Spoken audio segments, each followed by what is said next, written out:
भारतीय समाज की विसंगतियों पर चोट करती, आदर्श जीवन जीने को प्रेरित करती, हिंदी साहित्य की कहानी विधा का सच्चे अर्थों में प्रतिनिधित्व करती मुंशी प्रेमचंद की सहज और सुगम लेखनी की अभिव्यक्ति करती ये कुछ कहानियां।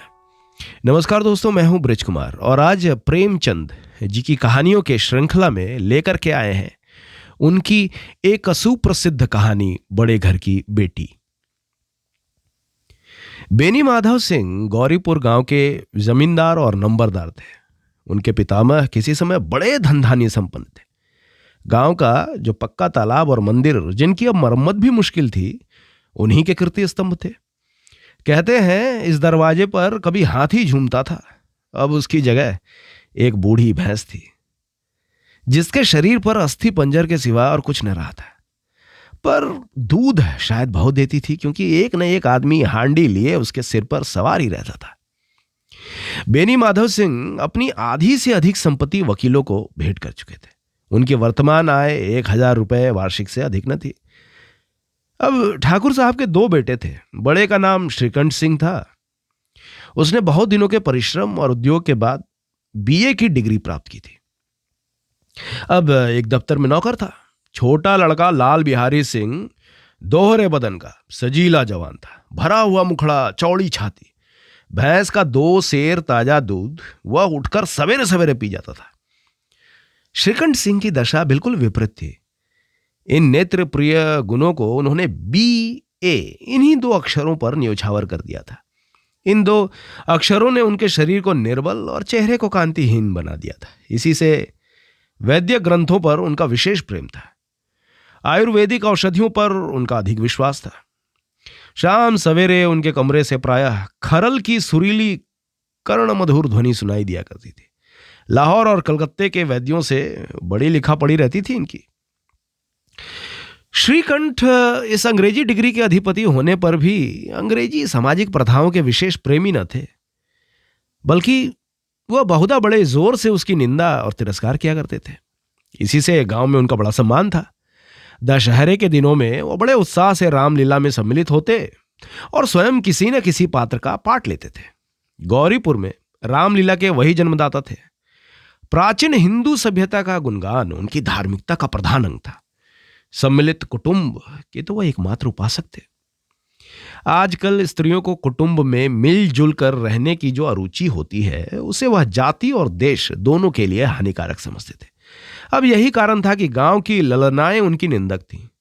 कोई कोई तो उन्हें अपना शत्रु समझने में भी संकोच न करती थी। स्वयं उनकी पत्नी को ही इस विषय में उनसे विरोध था। यह इसलिए नहीं कि उसे अपने सास ससुर देवर या जेठ आदि से घृणा थी, बल्कि उसका विचार था कि यदि बहुत कुछ सहने और तरह देने पर भी परिवार के साथ निर्वाह न हो सके, तो आए दिन की कलह से जीवन को नष्ट करने की अपेक्षा यही उत्तम है कि अपनी खिचड़ी जो है वो अलग पकाई जाए। आनंदी एक बड़े उच्च कुल की लड़की थी। उसके बाप एक छोटी सी रियासत के ताल्लुकदार थे।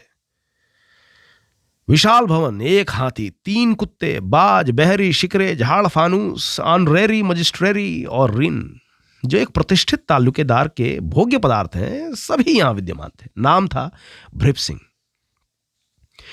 बड़े उदार चित्त और प्रतिभाशाली पुरुष थे, पर दुर्भाग्य से लड़का एक भी न था। 7 लड़कियां हुई और दैव योग से सब की सब जीवित रहीं। पहली उमंग में तो उन्होंने 3 जो ब्याह किए वो दिल खोलकर कर दिए, पर 15-20 हजार रुपयों का जब कर्ज सर पर चढ़ गया तो आंखें खुली, हाथ समेट लिया। आनंदी चौथी लड़की थी। वो अपनी सब बहनों से अधिक रूपवती और गुणवती भी थी। इससे ठाकुर भूप सिंह बहुत ही ज्यादा प्यार करते थे। सुंदर संतान को कदाचित उसके माता पिता भी अधिक चाहते हैं। ठाकुर साहब बड़े धर्म संकट में थे कि इसका विवाह कहां करें। न तो यही चाहते थे कि ऋण का बोझ बढ़े, और न यही स्वीकार था कि उसे अपने को भाग्यहीन समझना पड़े। एक दिन श्रीकंठ उनके पास किसी चंदे का रुपया मांगने आए। शायद नागरी प्रचार का चंदा था। भूप सिंह उनके स्वभाव पर रिझ गए और धूमधाम से श्रीकंठ सिंह का आनंदी के साथ ब्याह हो गया। आनंदी अपने नए घर में आई तो यहां का रंग ढंग कुछ और ही था। जिस टीम टाम की उसे बचपन में ही आदत पड़ी हुई थी, वह यहां नाम मात्र को भी न थी। हाथी घोड़ों को तो छोड़ ही दीजिए, कोई सजी हुई सुंदर बहली तक न थी। रेशमी स्लीपर साथ लाई थी, पर यहां तो बाग था ही नहीं। मकान में खिड़कियां तक न थी, न जमीन पर फर्श, न दीवार पर तस्वीरें। यह एक सीधा साधा देहाती गृहस्थ का मकान था, किंतु आनंदी ने थोड़े ही दिनों में अपने को इस नवी अवस्था में ऐसा अनुकूल बना लिया मानो उसके विलास के सामान कभी उसके साथ थे ही नहीं। एक दिन दोपहर के समय लाल बिहारी सिंह 2 चिड़िया लाए और भावज से बोला, जल्दी से पका दो, मुझे भूख लगी है। आनंदी भोजन बनाकर उसकी राह देख रही थी। अब वह नया व्यंजन बनाने बैठी। हांडी में देखा तो घी पाव भर से अधिक न था। बड़े घर की बेटी किफायत क्या जाने, उसने सब घी मांस में डाल दिया। लाल बिहारी खाने बैठा तो दाल में घी न था। बोला, दाल में घी क्यों नहीं छोड़ा? आनंदी ने कहा, घी सब मांस में पड़ गया। लाल बिहारी जोर से बोला, अभी परसों घी आया है, इतना जल्द खत्म भी हो गया? आनंदी ने उत्तर दिया, आज तो कुल पाव भर रहा होगा, जो था वह सब मैंने मांस में डाल दिया। जिस तरह सूखी लकड़ी जल्दी से जल उठती है, उसी तरह क्षुधा से बावला मनुष्य जरा जरा सी बात पर तिनक जाता है। लाल बिहारी को भावज की यह ढिठाई बहुत बुरी मालूम हुई। तिनक कर बोला, मैके में जो चाहे घी की नदी बहती हो। स्त्री गालियां सह लेती हैं, मार भी सह लेती हैं, पर मैके की निंदा उनसे नहीं सही जाती। आनंदी मुंह फेर कर बोली, हाथी मरा भी तो 9 लाख का, वहां इतना घी हर रोज तो नाई और कहार खा जाते हैं। लाल बिहारी जल गया, थाली उठाकर पलट दी और बोला, जी चाहता है जीभ पकड़कर खींच लूं। आनंदी को भी क्रोध आ गया, मुंह लाल हो गया। बोली, वह होते तो आज इसका मजा चखाते। अब अपड़ उज्जड ठाकुर से न रहा गया। उसकी स्त्री एक साधारण जमींदार की बेटी थी, जब जी चाहता उस पर हाथ साफ कर लिया करता था। खड़ाऊं उठाकर आनंदी की ओर जोर से फेंकी और बोला, जिसके गुमान पर भूली हुई हो उससे भी देखूंगा और तुम्हें भी। आनंदी ने हाथ से खड़ाऊं रोकी, सिर बच गया, पर उंगली में बड़ी चोट आई। क्रोध के मारे हवा में हिलते पत्ते की भांति कांपती हुई अपने कमरे में आकर खड़ी हो गई। स्त्री का बल और साहस, मान और मर्यादा पति तक है। उसे अपने पति के ही बल और पुरुषत्व का घमंड होता है। आनंदी खून का घूंट पीकर रह गई। श्रीकंठ सिंह शनिवार को घर आया करते थे। बृहस्पति को यह घटना हुई थी। 2 दिन तक आनंदी कोप भवन में रही, न कुछ खाया न पिया, उनकी बाट देखती रही। अंत में शनिवार को वह नियमानुकूल संध्या समय घर आए और आकर बैठकर कुछ इधर उधर की बातें, कुछ देश काल संबंधी समाचार तथा कुछ नए मुकदमों आदि की चर्चा करने लगे। यह वार्तालाप 10 बजे रात तक होता रहा। गांव के भद्र पुरुषों को इन बातों में ऐसा आनंद मिलता था कि खाने पीने की भी सुध न रहती थी। श्रीकंठ को पिंड छुड़ाना मुश्किल हो जाता था। ये 2-3 घंटे आनंदी ने बड़े कष्ट से काटे। किसी तरह भोजन का समय आया, पंचायत उठी, एकांत हुआ तो लाल बिहारी ने कहा, भैया आप जरा भाभी को समझा दीजिएगा कि मुंह संभाल कर बातचीत किया करे, नहीं तो एक दिन अनर्थ हो जाएगा। बेनी माधव सिंह ने बेटे की ओर से साक्षी दी, हाँ, बहू बेटियों का यह स्वभाव अच्छा नहीं कि मर्दों के मुंह लगे। लाल बिहारी बोला, वह बड़े घर की बेटी है तो हम भी कोई कुर्मी कहार नहीं है। श्रीकंठ ने चिंतित स्वर से पूछा, आखिर बात क्या हुई? लाल बिहारी बोला, कुछ भी नहीं, यूं ही आप उलझ पड़ी। मैके के सामने हम लोगों को कुछ समझती ही नहीं है। श्रीकंठ खा पीकर आनंदी के पास गए। वह भरी बैठी थी। यह हजरत भी कुछ तीखे थे। आनंदी ने पूछा, चित्त तो प्रसन्न है? श्रीकंठ बोले, बहुत प्रसन्न है, पर तुमने आजकल घर में यह क्या उपद्रव मचा रखा है? आनंदी की त्योरियों पर बल पड़ गए। झुंझलाहट के मारे बदन में ज्वाला सी धक उठी। बोली, जिसने तुमसे यह आग लगाई है उसे पाऊं मुंह झुलस दूं। श्रीकंठ, इतनी गर्म क्यों होती हो? बात तो कहो। आनंदी, क्या कहूं, यह मेरे भाग्य का फेर है। नहीं तो गंवारा छोकरा जिसको चपरासी गिरी करने का भी शऊर नहीं, मुझे खड़ाऊं से मारकर यूं ना करता। श्रीकंठ बोल पड़े, सब हाल साफ साफ कहो तो मालूम हो, मुझे तो कुछ पता ही नहीं। परसों तुम्हारे लाडले भाई ने मुझसे मांस पकाने को कहा। घी हांडी में पाव भर से अधिक न था।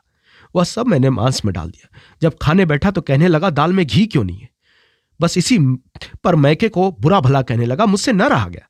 मैंने कहा कि वहां इतना घी तो नाई का हार खा जाते हैं और किसी को जान भी नहीं पड़ता।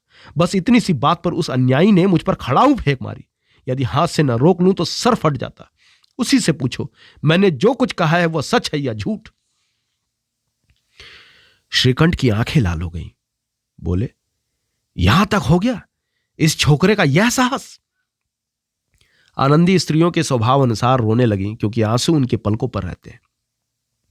श्रीकंठ बड़े धैर्यवान और शांत पुरुष थे। उन्हें कदाचित ही कभी क्रोध आता था। स्त्रियों के आंसू पुरुष की क्रोधाग्नि भड़काने में तेल का काम देते हैं। रात भर करवटें बदलते रहे। उद्विग्नता के कारण पलक तक नहीं झपकी। प्रातःकाल अपने बाप के पास जाकर बोले, दादा अब इस घर में मेरा निवाह ना होगा। इस तरह की विद्रोहपूर्ण बातें कहने पर श्रीकंठ ने कितनी ही बार अपने कई मित्रों को आड़े हाथों लिया था, परंतु दुर्भाग्य देखिए आज उन्हें स्वयं ही वे बातें अपने मुंह से कहनी पड़ी। दूसरों को उपदेश देना भी कितना सहज है। बेनी माधव सिंह घबरा उठे और बोले, क्यों? श्रीकंठ बोले, इसलिए कि मुझे भी अपनी मान प्रतिष्ठा का कुछ विचार है। आपके घर में अब अन्याय और हठ का प्रकोप हो रहा है। जिनको बड़ों का आदर सम्मान करना चाहिए उनके सर चढ़ते हैं। मैं दूसरे का नौकर ठहरा, घर पर नहीं रहता। यहां मेरे पीछे स्त्रियों पर खड़ाऊं और जूतों की बौछारें होती हैं और इस बात की कोई चिंता तक नहीं। कोई एक की दो कह ले वहां तक मैं सह सकता हूं, किंतु यह कदापि नहीं हो सकता कि मेरे ऊपर लात घुसे पड़े और मैं दम न मारूं। बेनी माधव सिंह को जवाब न दे सके। श्रीकंठ सदैव उनका आदर करते थे। उनके ऐसे तेवर देखकर एक बूढ़ा ठाकुर अवाक रह गया। केवल इतना ही बोला, बेटा तुम बुद्धिमान होकर ऐसी बातें करते हो। स्त्रियां इस तरह घर का नाश कर देती हैं। उनको बहुत सिर चढ़ाना अच्छी बात नहीं। श्रीकंठ बोले, इतना मैं जानता हूं, आपके आशीर्वाद से ऐसा मूर्ख नहीं हूं। आप स्वयं जानते हैं कि मेरे ही समझाने बुझाने से इसी गांव में कई घर संभल गए। पर जिस स्त्री का मान प्रतिष्ठा का ईश्वर के दरबार में उत्तरदाता हूं, उसके प्रति ऐसा घोर अन्याय और पशुवत व्यवहार मुझे असह्य है। आप सच मानिए, मेरे लिए यही कुछ कम नहीं है कि लाल बिहारी को मैं कुछ दंड नहीं देता। अब बेनी माधव सिंह भी गरमाए। ऐसी बातें और न सुन सके। लाल बिहारी तुम्हारा भाई है। उसे जब कभी भूल चूक हो उसके कान पकड़ो। लेकिन श्रीकंठ बीच में ही बोल पड़ा, लाल बिहारी को मैं अपना भाई नहीं समझता। बेनी माधव सिंह बोल पड़े, भाई नहीं समझता? स्त्री के पीछे तुम उसे भाई भी नहीं समझते? जी नहीं, स्त्री के पीछे नहीं, बल्कि उसकी क्रूरता और अविवेक के कारण। दोनों कुछ देर चुप रहे और ठाकुर साहब लड़के का क्रोध शांत करना चाहते थे, लेकिन यह नहीं स्वीकार करना चाहते थे कि लाल बिहारी ने कोई अनुचित काम किया है। इसी बीच जो है गांव के कोई और सज्जन हुक्के चिलम के बहाने वहां आ बैठे। कई स्त्रियों ने जब यह सुना कि श्रीकंठ पत्नी के पीछे पिता से लड़ने को तैयार है तो उन्हें बड़ा हर्ष हुआ। दोनों पक्षों की मधुर वानियां सुनने के लिए उनकी आत्माएं तिलमिलाने लगी। गांव में कुछ ऐसे कुटिल मनुष्य भी थे जो इस कुल की नीतिपूर्ण गति पर मन ही मन जलते थे। वह कहा करते थे, श्रीकंठ अपने बाप से दबता है इसलिए वह दब्बू है। उसने विद्या पढ़ी इसलिए यह किताबों का कीड़ा है। बेनी माधव सिंह उसकी सलाह के बिना कोई काम नहीं करते। यह उनकी मूर्खता है। इन महानुभावों की शुभकामनाएं, भगवान ही जाने ये क्या करना चाहते हैं। जितने जलने वाले लोग थे उनको बड़ी खुशी मिली, बड़े हर्ष हुए। कोई हुक्का पीने के बहाने और कोई लगान की रसीद दिखाने के बहाने आकर बैठ गया। बेनी माधव सिंह पुराने आदमी थे, इन भावों को ताड़ गए। उन्होंने निश्चय किया, चाहे कुछ क्यों ना हो, इन द्रोहियों को ताली बजाने का अवसर न दूंगा। तुरंत कोमल शब्दों में बोले, बेटा मैं तुमसे बाहर नहीं हूं, तुम्हारा जो चीज चाहे करे। अब तो लड़के से अपराध हो गया है। इलाहाबाद का अनुभव रहित झल्लाया हुआ ग्रेजुएट इस बात को समझ न सका। उसे डिबेटिंग क्लब में अपनी बात पर लड़ने की आदत थी। इन हथकंडों की उसे क्या खबर। बाप ने जिस मतलब से बात पलटी थी वह उसकी समझ में न आया। बोला, लाल बिहारी के साथ अब इस घर में नहीं रह सकता। बेनी माधव बोले, बेटा बुद्धिमान लोग मूर्खों की बात पर ध्यान नहीं देते। यह बेसमझ लड़का है, उसे जो कुछ भूल हुई उसे तुम बड़े होकर क्षमा कर दो। पर श्रीकंठ बोलता रहा, उसकी इस दुष्टता को मैं कदापि नहीं सह सकता। या तो वही घर में रहेगा या मैं ही। आपको यदि वो अधिक प्यारा है तो मुझे विदा कीजिए, मैं अपना भार आप संभाल लूंगा। यदि मुझे रखना चाहते हैं तो उससे कहिए जहां चाहे चला जाए, बस यह मेरा अंतिम निश्चय है। लाल बिहारी सिंह दरवाजे की चौखट पर चुपचाप खड़ा बड़े भाई की बातें सुन रहा था। वह उनका बहुत आदर करता था। उसे कभी इतना साहस न हुआ था कि श्रीकंठ के सामने चारपाई पर बैठ जाए, हुक्का पी ले या पान खा ले। बाप का भी वह इतना मान न करता था जितना वह श्रीकंठ का। श्रीकंठ का भी उस पर हार्दिक स्नेह था। अपने होश में उन्होंने कभी उसे घुड़का तक न था। जब वह इलाहाबाद से आते तो उसके लिए कोई न कोई वस्तु अवश्य लाते। मुगदर की जोड़ी उन्होंने ही बनवा दी थी। पिछले साल जब उसने अपने से ड्योढ़े जवान को नाग पंचमी के दिन दंगल में पछाड़ दिया तो उन्होंने पुलकित होकर अखाड़े में ही जाकर उसे गले से लगा दिया था। 5 रुपए के पैसे लुटाए थे। ऐसे भाई के मुंह से आज ऐसी हृदय वितारक बात सुनकर लाल बिहारी को बड़ी ग्लानि हुई। वह फूट फूट कर रोने लगा। इसमें संदेह नहीं कि अपने किए पर पछता रहा था। भाई के आने से एक दिन पहले ही उसकी छाती धड़कती थी कि देखूं भैया क्या कहते हैं, मैं उनके सम्मुख कैसे जाऊंगा, उनसे कैसे बोलूंगा, मेरी आंखें उनके सामने कैसे उठेंगी। उसने समझा था कि भैया मुझे बुलाकर समझा देंगे। इस आशा के विपरीत आज उसने उन्हें निर्दयता की मूर्ति बने हुए पाया। वह मूर्ख था, परंतु उसका मन कहता था कि भैया मेरे साथ अन्याय कर रहे हैं। यदि श्रीकंठ उसे अकेले में बुलाकर 2-4 बातें कह देते, इतना ही नहीं 2-4 तमाचे भी लगा देते तो कदाचित उसे इतना दुख न होता। पर भाई का यह कहना कि अब मैं उसकी सूरत नहीं देखना चाहता, लाल बिहारी से सहा न गया। वह रोता हुआ घर आया, कोठरी में जाकर कपड़े पहने, आंखें पोंछी, जिससे कोई यह समझे कि वह रो न रहा था। आंसू छुपाने लगा। तब आनंदी के द्वार पर आकर बोला, भाभी भैया ने निश्चय किया है कि वह मेरे साथ इस घर में न रहेंगे। अब वह मेरा मुंह नहीं देखना चाहते, इसलिए अब मैं जाता हूं। उन्हें फिर मुंह न दिखाऊंगा। मुझसे जो कुछ अपराध हुआ उसे क्षमा करना। यह कहते कहते लाल बिहारी का गला भर गया।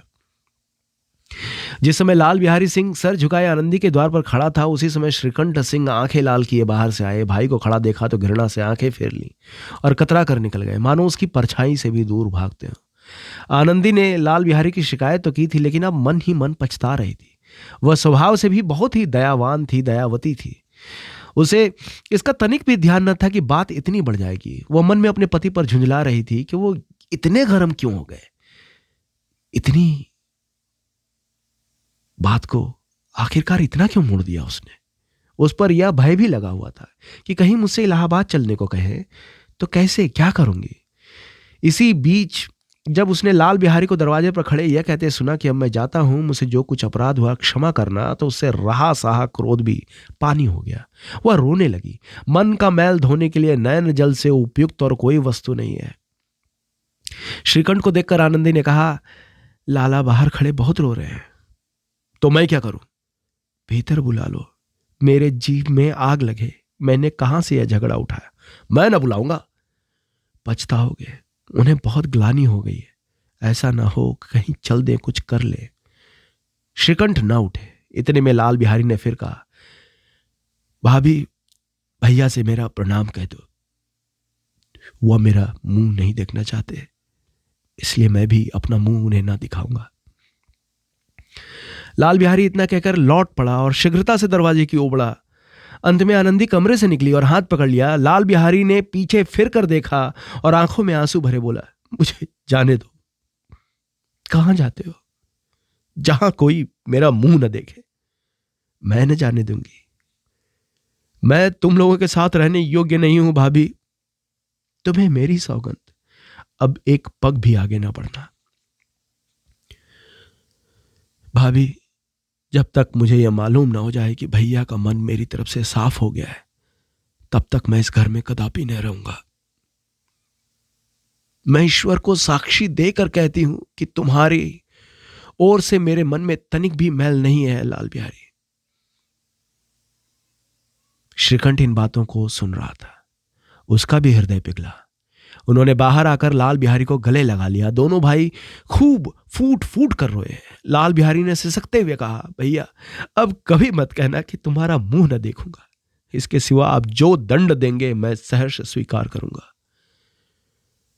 श्रीकंठ ने कांपते स्वर में कहा, लल्लू, इन बातों को बिल्कुल भूल जाओ। ईश्वर चाहेगा तो फिर ऐसा अवसर ना आवेगा। बेनी माधव सिंह बाहर से आ रहे थे। दोनों भाइयों को गले मिलते देखकर आनंद से पुलकित हो गए। बोल उठे, बड़े घर की बेटियां ऐसी ही होती हैं, बिगड़ता हुआ काम बना लेती हैं। गांव में जिसने वृतांत सुना उसी ने इन शब्दों में आनंदी की उदारता को सराहा और सभी ने यही कहा कि बड़े घर की बेटियां ऐसी ही होती हैं।